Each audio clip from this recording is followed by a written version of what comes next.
Fala, meus queridos, aqui é o professor Antônio Massignani, professor de História e Filosofia, e no vídeo de hoje nós vamos falar um pouco sobre as características do pensamento filosófico.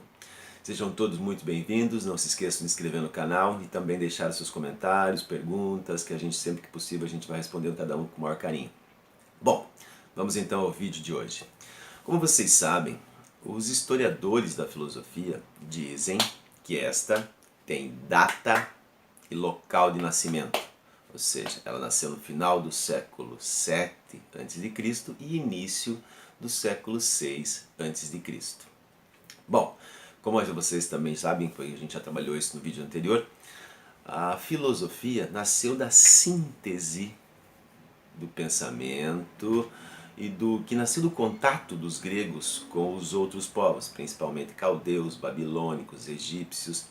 A gente vai falar agora um pouquinho mais especificamente quais foram as características dessa síntese, o nascimento dessa nova forma de conhecimento, nessa nova forma de postura diante a vida, diante ao mundo, diante a existência e também diante de si mesmo e dos outros. Bom, como vocês sabem, os gregos tiveram contatos com esses povos e imprimiram marcas próprias. A gente pode perceber isso através dos dois grandes fundadores da cultura e do espírito grego antigo, que é Homero e Hesíodo.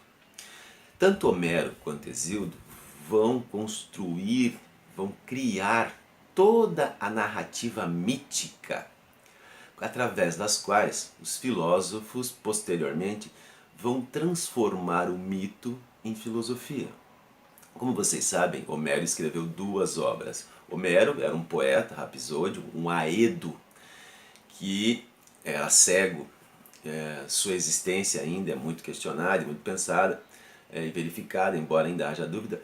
De toda forma, porque suas obras podem ter apenas sido narradas oralmente. De toda forma, Homero escreveu duas obras, vamos dizer assim, tanto a Odisseia quanto a Ilíada. E o outro grande formador da cultura grega antiga é Hesíodo. Hesíodo escreveu a Teogonia e também escreveu o Trabalho e Seus Dias. Nessas duas obras, vão se encontrar não apenas as narrativas das epopeias heróicas gregas, mas também a origem do universo, a origem dos homens, do modo de vida humana. Bom, esses dois livros, eles constituem cosmogonias e teogonias. Diferentemente, ao transformar transformar esses mitos, dando origem ao pensamento filosófico, a gente pode observar que os gregos, os primeiros filósofos pré-socráticos, vão transformar essa cosmogonia e essa teogonia em uma cosmologia. Então, a filosofia nasce com um tema, com um problema bem específico, a cosmologia. Vamos ver o que é isso. Cosmologia, cosmos mais logia. Cosmos significa a ordem do mundo, ou mundo ordenado. E logia vem de logos, legen. Legen em grego é razão, pensamento racional, o discurso racional sistemático. Então, quando a gente fala em cosmologia, como o primeiro tema propriamente da filosofia, a gente está pensando num discurso ordenado, racional, sobre a ordem, um discurso sistemático sobre o funcionamento, sobre a ordem, sobre as leis através das quais o universo funciona.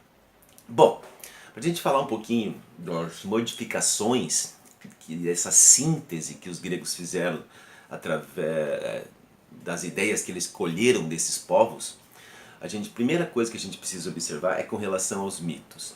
Quando a gente observa os mitos dos outros povos, como os babilônicos, os próprios caldeus, a gente vai perceber que os gregos retiraram esses aspectos mais terríveis, assombrosos, aplicando todos os aspectos apavorantes, monstruosos dos deuses, transformando os deuses, antropomorfizando, ou seja, dando características humanas aos deuses.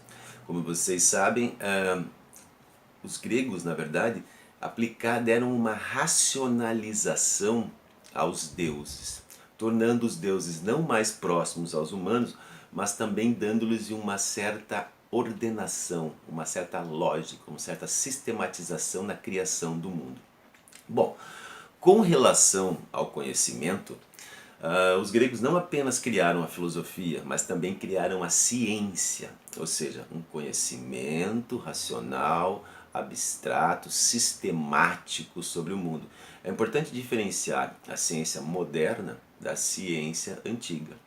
A ciência antiga é muito mais próxima ao estudo, à preocupação com as causas primeiras e finais de todas as coisas.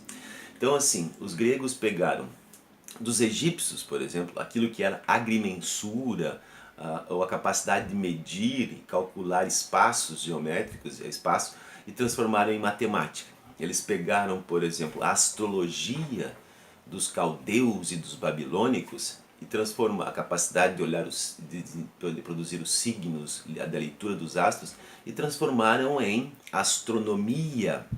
Eles também, a capacidade de prever o futuro, e eles também transformaram aquilo que é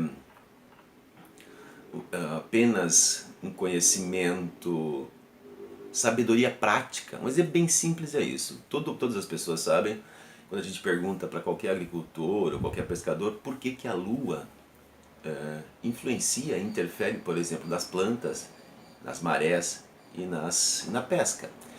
Se a gente perguntar em geral, a resposta é a lua interfere porque ela tem poder.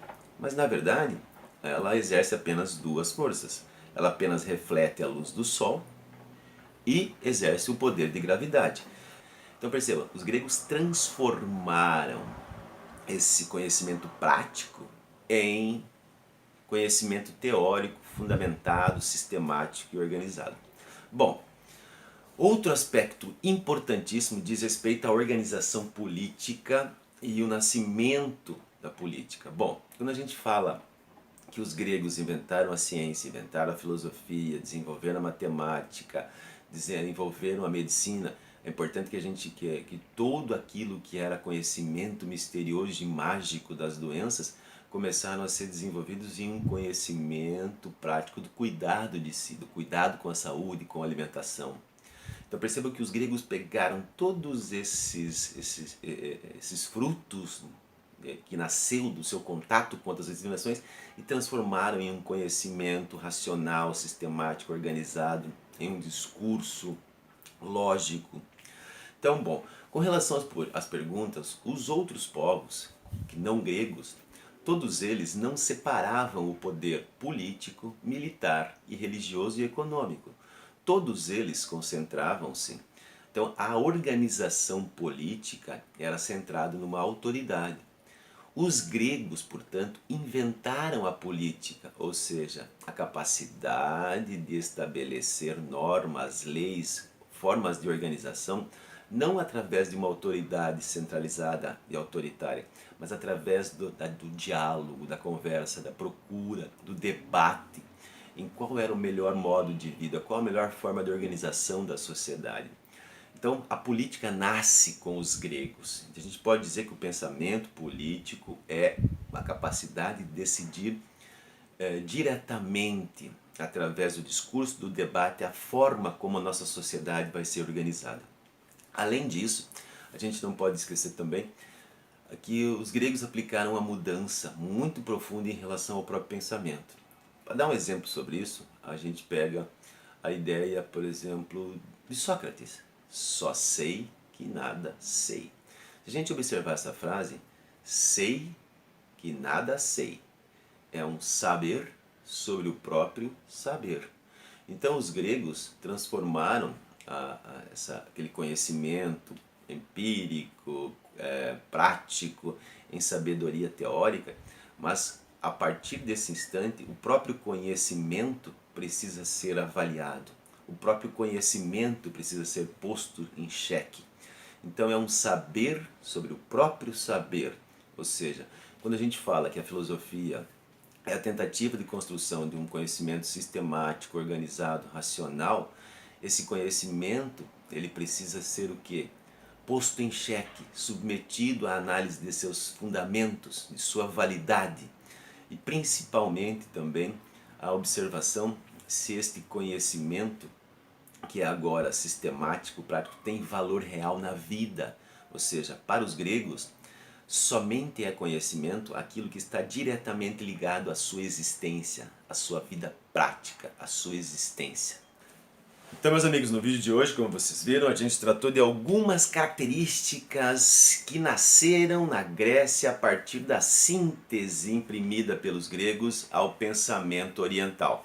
Primeiro, mudanças em relação ao pensamento mitológico. Segundo, as mudanças em relação ao conhecimento. Segundo, em relação à organização social e política. E por fim, a mudança em relação ao próprio pensamento.